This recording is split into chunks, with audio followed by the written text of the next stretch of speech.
পাহৰি মই একদম ভাল হৈ পৰিছোঁ কিন্তু সীতা আৰু সীতাই নিজৰ কিয় জ্বলাবলৈ চেষ্টা কৰিছিল অবৈধ সন্তানৰ মাক হ'বলৈ ওলাইছিল মই অসুস্থতাৰ সুযোগ লৈ তাইৰ পৰা মোৰ লগত সম্পৰ্ক কৰিছিল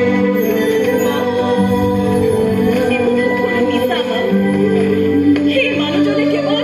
মোৰ ওপৰত প্ৰতিশোধ লোৱাৰ বাবে এইটো মিছা আৰু আপোনালোকৰ ঘৰখনক ধ্বংস কৰিবলৈ সি আৰু ডাঙৰ ষড়যন্ত্ৰ কৰিছে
জন্মৰ পাছতে 3 মাহ লালন পালন কৰিছে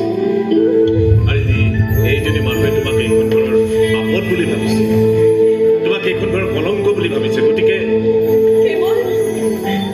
আপুনি আশীৰ্বাদ কৰক দেউতা মই যাতে সদায় সত্যৰ পথত থাকিব পাৰোঁ